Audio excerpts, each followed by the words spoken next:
আসসালামু আলাইকুম। আমি মোহাম্মদ শাহাদাত খান সোহেল আকুপেশার নিয়ে কথা বলি। আজকে আপনাদের সামনে হাজির হয়েছি আকুপেশারের আরেকটি পয়েন্ট নিয়ে। সে পয়েন্টটির নাম হচ্ছে থাইমাস। দুই হাতের মাঝখানে থাইমাসের পয়েন্ট। দুই হাতের মাঝখানে থাইমাসের পয়েন্ট। আকুপেশার করার আগে আমরা একটু হাতে রোলার করব কাঠি দিয়ে হাতটা ঘষে ওয়ার্ম করে তারপর আমরা আকুপ্রেশার শুরু করব। আজকের বিষয় হচ্ছে থাইমাস।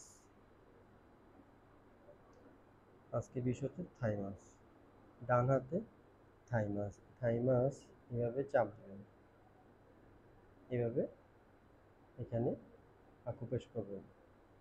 এটা হচ্ছে থাইমাসের পয়েন্ট। বাচ্চাদের বেড়ে ওঠার গ্রন্থি।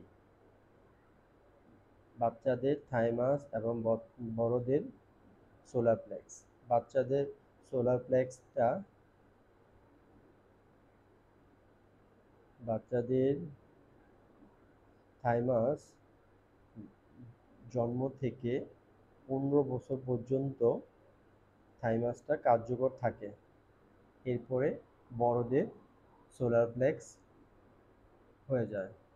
এখন যাদের বাচ্চাদের রোগ প্রতিরোধ ক্ষমতা ডাউন হয়ে গেছে, বাচ্চারা অনেক সময় অসুস্থ থাকে, দুর্বল থাকে, ক্লাসে মনোযোগ থাকে না, অমনোযোগী, তাদেরকে এই থাইমাসের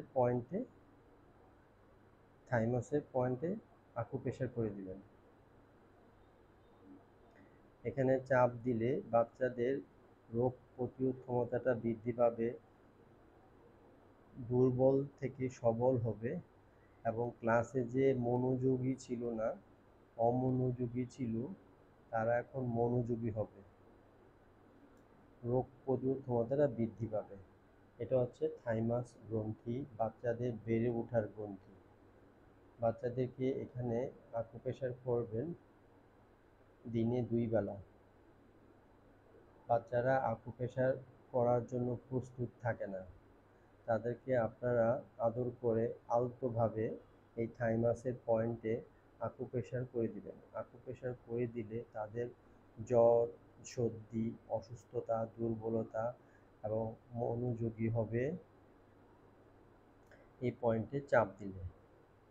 এটা খুব বাচ্চাদের বেড়ে ওঠার গ্রন্থি। এখানে চাপ দিলে বাচ্চাদের দুর্বলতা কেটে যাবে এবং তাদের বড় হওয়ার এবং সুস্থ হওয়ার এই পয়েন্টে আকুপ্রেশার করবেন। এখানে আকুপ্রেশার করবেন। এটা হচ্ছে থাইমাসের গ্রন্থি। বাচ্চারা আকুপ্রেশার নিতে চাইবে না, তবু আপনারা আলতোভাবে আদর করে, জোর করার দরকার নেই, আস্তে করে এখানে আকুপ্রেশার করে দিবেন। তাহলে আপনার বাচ্চারা মনোযোগী হবে, রোগ প্রতিরোধ ক্ষমতাটা বৃদ্ধি পাবে,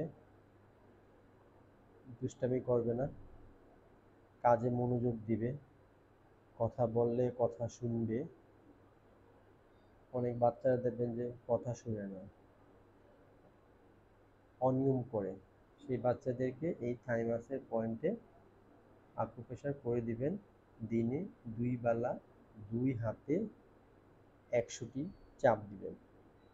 1, 2, 3, 4, 5, 6, 7, 8, 9, 10। এখানে 1, 2, 3, 4, 5, 6, 7, 8, 9, 10। এখানে 100টি চাপ দিবেন, এখানে 100টি চাপ দিবেন। তাহলে বাচ্চাদের রোগ প্রতিরোধ ক্ষমতাটা বৃদ্ধি পাবে, অসুখ হবে না, দুর্বলতা হবে না এবং সুস্থ থাকবে, সবল থাকবে, কাজে মনোযোগ দিবে, পড়াশোনা করবে, কথা বললে কথা শুনবে, অমনোযোগী হবে না। যাদের মাঝে আমার এই ভিডিওটা পছন্দ হয়েছে তারা আমাকে লাইক দিবেন এবং যাদের বুঝতে অসুবিধা হয়েছে তারা আমাকে কমেন্ট করবেন এবং বাচ্চাদের এই থাইমাসের পয়েন্টে আকুপ্রেশার করে দিবেন। অনেক বাচ্চারা মনোযোগী না, অমনোযোগী, দুর্বল, অসুস্থতা, শরীরের ইমিউনিটি সিস্টেমটা ডাউন হয়ে গেছে, তাদের মাঝে আমার এই ভিডিওটা বিলিয়ে দিবেন। ধন্যবাদ, ভালো থাকবেন।